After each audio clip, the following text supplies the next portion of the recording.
Yeah, we have colleagues from Haaga-Helia University of Applied Sciences, Mikko Järvinen and Julia Reinhardt. My name is Mikko Järvinen and I've been working for past 5 years as a project manager with Haaga-Helia and mostly involved with our startup school, which is a small in-house incubator or accelerator or pre-incubator. We're probably going to get into that discussion later. And sharing my time between Haaga-Helia and a bit of some of my own endeavors in entrepreneurship through acquisition. So my name is Julia Reinhardt, and thank you, Hannes, also for inviting us here. I'm really excited to talk a little bit more about the micro courses and a little bit about what we're doing at Haaga-Helia at Startup School. But I'm originally from New York. I've lived all over the United States, and my journey with entrepreneurship began really early. I actually opened a handmade jewelry stand with my best friend when we were both 13 years old, and we started making, I think it was maybe $300 or $400 a week. Our parents were funding it, and it was great. You know, I always had money to go out to TGI Fridays. My fellow Americans will understand that restaurant, and it started kind of this idea in my mind. I was like, hey, wait a minute, like I actually have a lot of power to change my own situation. So it planted the seed, and I put that seed to bed for many years and worked in many different professions. I did have my own business also as an adult. I worked as a celebrity and fashion hairdresser in New York City. I have a lot of stories about that. We can get some coffee sometime and we can dish about celebrities from the 2010s. So that's basically the circa information I have about that. And then I decided to move to Finland. And like a lot of people who come here from somewhere else, I had to completely rewrite my story. What I was doing wasn't working here in this market. So I had to start from square one and go back and think to myself, you know, what am I really about? What am I really interested in? And I decided to start and study business at Haaga-Helia, and that was a fateful decision. At the time, it was simply because, I wasn't really sure, and I had had some success in business before with my own businesses, and I thought, okay, well, maybe this is something that I can do, and I can make a difference. So I did my undergrad at Haaga-Helia. My bachelor's is in marketing, and from there, I worked a bit in consulting. I've worked in tech support for ShareTribe, which is a startup here in Helsinki. And then I got called back to the world of the Haaga-Helia projects. So I got to combine two things that are really important to me. And that is, of course, entrepreneurship, but also the projects, which are a great place to flex your creative muscles, come up with something new, work together with really smart people. So now it's not official yet, but I've gotten word that I'm going to be a project manager at Haaga-Helia, but I wear many hats when I work on the project. So I'm not only doing admin, but I'm also working a lot on content, a lot of educational content. So I try to stay up to date on what's going on in the world of entrepreneurship so I can help other people learn. About the TGI Fridays, I was hoping that the franchise will have arrived to Finland, but it never arrived. So we have this new project now coming up in November, which is going to start. We have 5 universities involved, 4 plus Haaga-Helia all across Europe. There are partners mainly from the Ulysses European University Alliance. I heard you guys have actually that as well, coming up, some new EU University Alliance with Metropolia. One of the parts is that we're going to create a brand new incubator program together. So we get to take all the best parts of their incubators and bring all of our students together to form these cross-disciplinary multinational teams and just try to foment maybe that new business creation or idea creation at the very least. So that's something I'm super excited about. It ticks all of my boxes. I feel very lucky that I had Mikko's help on the project application. We had great help from Haaga-Helia on this one as well.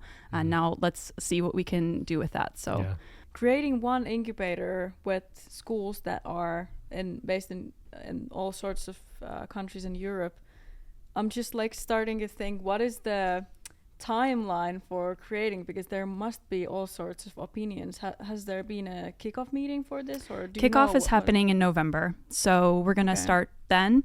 But I think that the good thing here is that we've already been working together for a few years and we know each other, and I think we understand a little bit about what each school is specialized in, and I kind of can guess what viewpoints they'll bring to the table. We also had the privilege of doing a study on these incubator programs through this project that we're going to talk a bit more about today. So I kind of understand, who I need to talk to, what they're all about, and I think that we can smooth the way to coming to an agreement and making something really great together. Is it going to be incubator in its traditional form, or is it going to be accelerator, or is it going to be pre-incubator, which is a term that we have been using a lot in Helsinki? Well, we're going to be basing, of course, our incubator, our contribution from Haaga-Helia is going to be our current program. And maybe Mikko can talk a little bit more about that in just a moment. But I think this is a really interesting question, and we do have many sessions for co-creation because there's, as we know, many definitions, floating around. And where does incubator, end and accelerator begin? All of these really, really interesting questions come up. So I hope that we'll be able to come to a consensus through these co-creation sessions, at least for my project. But maybe Mikko can tell a little bit more about what we're currently doing at Haaga-Helia and how we currently run, what I believe is our campus incubator. Pre-incubator is a word that is being used quite often for some of the current programs that we're working with. Actually, doing a bit of a study on different type of incubators and accelerators that may or may not be linked to universities in Europe. You kind of quite quickly run into these definitions of what is what, and then to just even establish the discussion on what are you guys doing, you kind of need to somehow define what is accelerator and incubator or pre-incubator. So I guess, some of the definitions we've been using at least is the D and Temple kind of thing, where accelerators are maybe more viewed as a fixed term, shorter programs, and incubators something that can be going on for years and years and years, and having maybe different kind of services. Typically, incubators, they seem to have also component of facilities, office space attached to them, which is typically not the case for the accelerator. The conclusion basically is that there probably isn't any right or wrong answer here. People just have various and different interpretations. Hopefully at some point there will be also maybe some standardization. From my point of view, I think pre-incubator is more like the idea stage and making that the establishment of the whole company, and then incubator, to me at least, is birthing the company and making all the operations work, sales, marketing, finances, and all that. And then when you already have something established, then you just want to grow, and that's accelerator to me. So when we take for example all the Helsinki area accelerators and bigger incubators / accelerators that they are actually requiring that you already have a business ID, you must have a team. So that's not, you must have some kind of operations already. If you have a business ID, you don't just establish a company for fun, just you don't have any sales or any operations. So to go to accelerator in Helsinki, at least to me, it seems that you already have to have some kind of operations ongoing. So no, but I like that, and I think when we talk about it this way, it brings to my mind that we work at a University of Applied Sciences, right? And a lot of students work alongside their studies, but maybe they don't already have a registered company. So we also need to think about our mission as a university. Is it to help people learn and help them to develop? I think broadly, yes. I hope so. And in that case, is it really necessary that you would already have a business ID? And is it really feasible to have people like that come large scale into our programs at the rate that we need? So I would say, that our mission at Haaga-Helia, and probably at a lot of university incubators, as they're being called these days, or pre-incubators, it makes sense because we have, of course, really brilliant young people with great ideas that might not yet have a business ID. And it's our job to help them get there, right? I see us as a great conduit to these accelerator programs that are really about then ramping up these great businesses and making them kind of go to the next level. So exactly. Maybe I would just pick up from there. I think you brought up excellent point, Julia. It's because one of the questions is also what is the purpose of the program. I think that's the more interesting question than what is the actual title that we put on that program. And when you start thinking of the purpose of the program, why do they exist? One way to put them in categories is that you have for-profit programs and you have non-profit programs. And True. the university programs I would put on the latter category. We're not in for the profit. Yep. And the kind of like key objectives that we have is firstly the learning experience, the kind of like whole student experience that we can offer through these programs. How do these programs enrich the learning and the kind of like overall experience of you going through your study program? And then maybe especially for the collaborations that we do with both Metropolia and Haaga-Helia do with the city of Helsinki, there is this kind of regional development aspect also. Yep. So it's not really about who captures the profits. It's more about, are we able to maybe generate something that is creating jobs in the future, attracting investments in the region, and kind of like affecting the whole, let's say, economy. In a sense. Exactly. You two are both the minds behind these courses. So we have how to start a business in Finland, how to build your own pitch deck, how to validate a business idea, and then there was fourth coming at some point. This was actually sponsored by Uudenmaan Liitto and the Regional Economic Development Funds. They're related to the European Entrepreneurship Region Award that the Uusimaa region received 2 years back. And these were sort of like to commemorate that award. What we were after with this one is to maybe start with the incubator services, pre-incubator services that are currently available in Universities of Applied Science in Helsinki region, and see what can be done to actually offer the same services online. So that was the starting point for these courses. And we were kind of focused on, let's say, business opportunities that are related to green and digital shift. That was the starting point for us.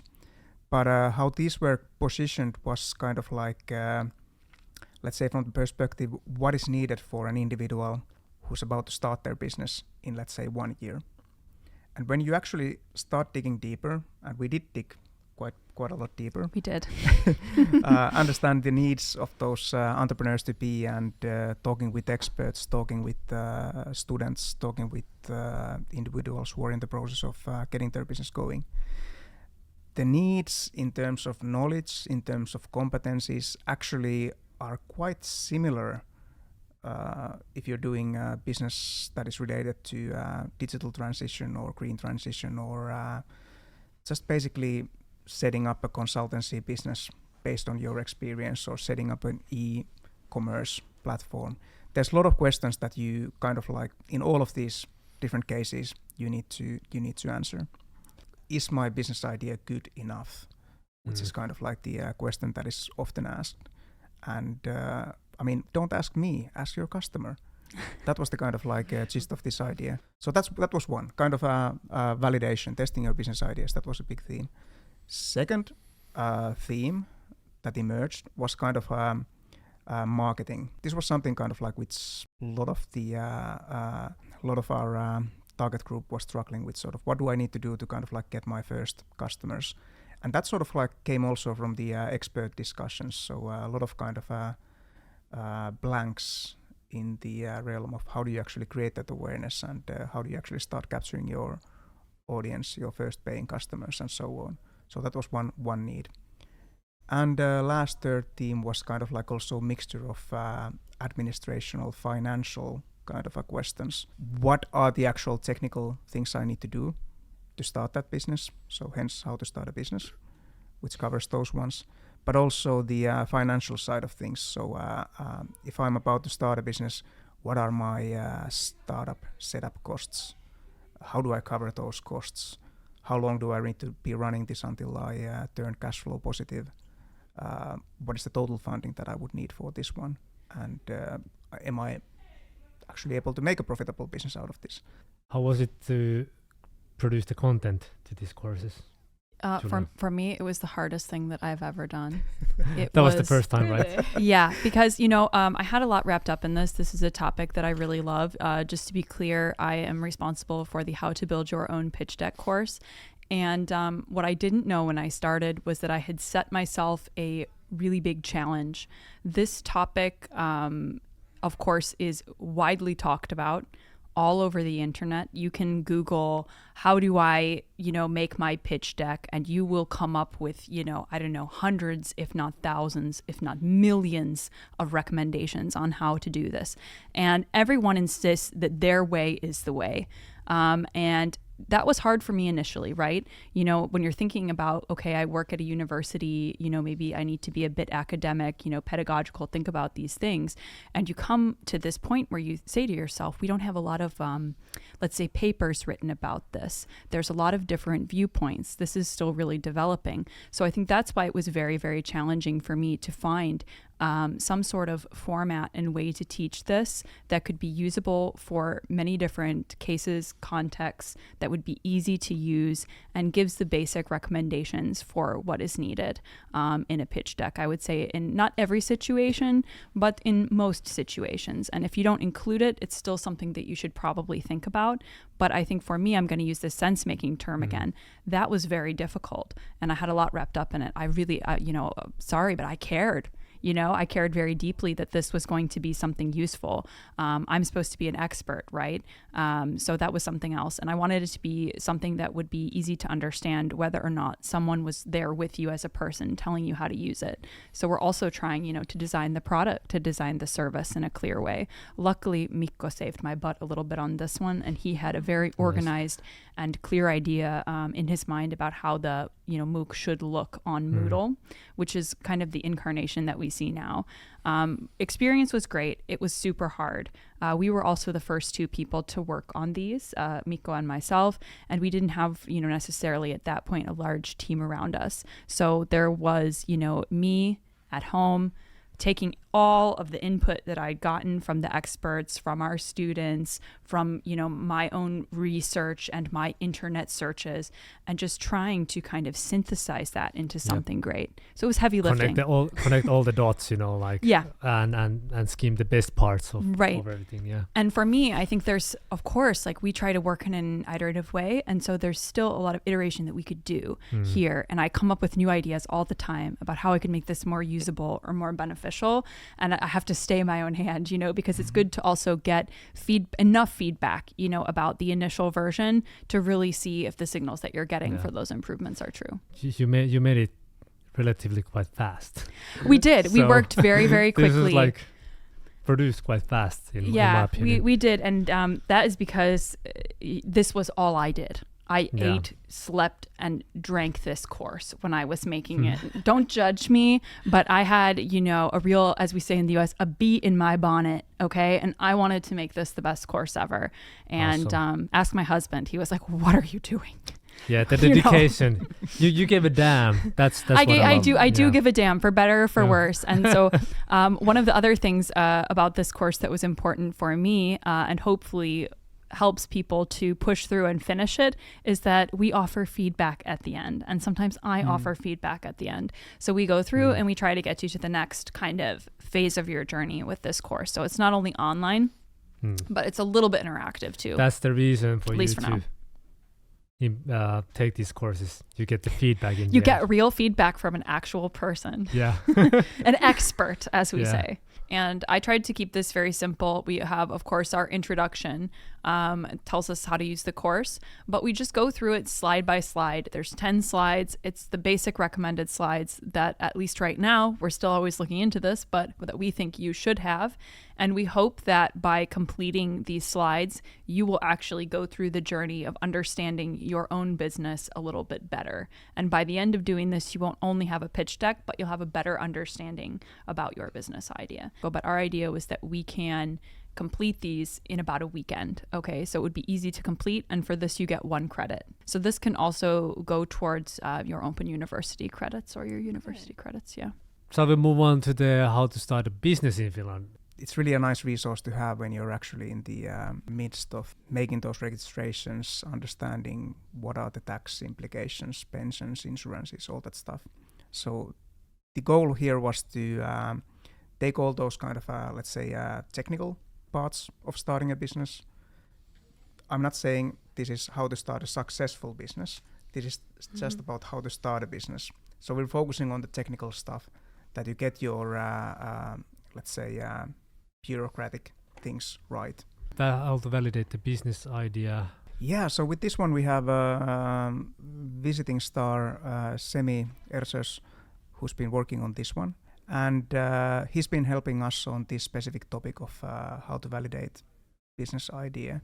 But this is more kind of like to get an idea what you can actually, it kind of like gives you a pretty decent process on how to move forward step by step on testing that the problem actually exists and testing that your solution would be a fit for that specific problem. And it gives you quite a lot of tools to actually run interviews with your potential customers and make decisions on a given business idea. This is the really fun one where you actually talk to your customers, which is something we've been saying quite frequently. And I had a chance to actually review the course and look at some of the materials. And the great thing that Semi has done is that he has provided some templates for these different types of interviews. And he gives lots of good tips, because I know that this tends to be a bottleneck for many people that want to work on their own business idea. Going out and talking to people is really scary, right? But it's totally essential. So he has amazing tips on exactly how to do that, the best way to structure the interviews, and then you do also get those templates. The other, maybe even more interesting way of using these courses is in context of some sort of mentoring, advisory, or coaching relationship. So let's say that you as a mentor realize that, okay, my mentee is now in a situation where they should actually go out and start validating their business idea. So what I can do is instruct these individuals to actually go and complete that course and get back to me. And let's then talk about the ideas, how you would actually move forward with this validation. Question, have you completed any type of online course yourself? I can say myself, I haven't. Yes, actually, you know what? I'm starting my master's studies, and I have a couple of online courses as pre-work from Laurea that I need to complete. Right. And I did complete one of them, but I'm not, going to like toot my own horn too much. It was the orientation to their online systems course. Wow. But I did complete it. Nice. What about Mikko? I think the last one I did, if I remember correctly, that was advanced finance. I think that was probably on Coursera platform or something like that. Coursera, right. Yeah. And it was, I think that topic like that, which is basically just a lot about numbers and maths and that kind of stuff. It kind of like works nicely in that format. So that was a pretty good experience. But I want to maybe just briefly jump back on the previous question. I mean, we kind of like tried out during COVID this fully online, fully virtual experience. And if that would have solved learning completely, we wouldn't be now talking in a university building. That is true. Exactly. Universities would have gotten rid of these buildings, but that hasn't happened. I mean, I've been doing a bit of contact learning, or real life classroom this fall also, and there's so much of these new students, and I think it's a big part of the whole kind of degree program experience. That you have these interactions also in the physical world. I mean, my career wouldn't have been possible without interactions in the physical world. I would never have gotten the opportunities that I got, and it's because I met people, right? Yeah. And I was able to ask the right questions and, get those questions answered. So I think that it's still very, very important, and there's no way to kind of take that online fully. Yeah. It's like a big step to just get yourself out there and be like, okay, I could fail, right? But I'm going to give it a try. And I think, that's one of the things I also try to espouse in the course. Yeah. What about Mikko? Is this the closing words? Yeah, closing words. Yeah, this is the part where we are closing. Always keep closing. Never stop closing. Yeah, oh my Coffee God. for closers. That's our US mentality, I guess. Yeah. Sure is. Yeah, I mean, it's maybe taking another level of kind of a learning and being involved with these new business ideas and new businesses. I think it's what I find really cool about actually working on a new business idea is that the worst thing that can happen to you is that you learn. Oh no! Oh no! No. So it's not only about learning through these courses, but actually taking that effort of taking your idea and starting to go talk to customers and seeing what happens. I mean, okay, they didn't love your idea. They didn't see that there's a problem. And now you know that. And that's learning. And that's something that you can take with you. Maybe you discovered something new that they're struggling with. Yes, and start that's building very something important. else. So always keep learning. And I think that pivot point that Mikko just talked about too is really, really important. I think it probably, this is anecdotal. Many people start out with one idea that they, really like, and if they're smart, they're open-minded, and they use what they learn to change that idea, to update it, to find new niches and like new things that they can do. I think the saddest thing that I've ever seen are people that don't learn, especially in this kind of realm. They have one idea, they stick to that idea, and they run that idea into the ground. What I would really encourage people to do is be open-minded and actually see what's out there when it's right in front of you. So like you get feedback, take that in and apply it if it's relevant. I think that is the most important thing. I'm not saying you have to, take lots of feedback from people that aren't necessarily your customer and then use that to change your product. But if you're wise about it, the feedback and the learning that you're going to have is going to be the most important and the best thing that you're going to get out of your business journey, in my very humble opinion. But yeah, that's all, folks. We're gonna come back tomorrow and on Thursday. So take care, fellas. Bye bye. Peace out.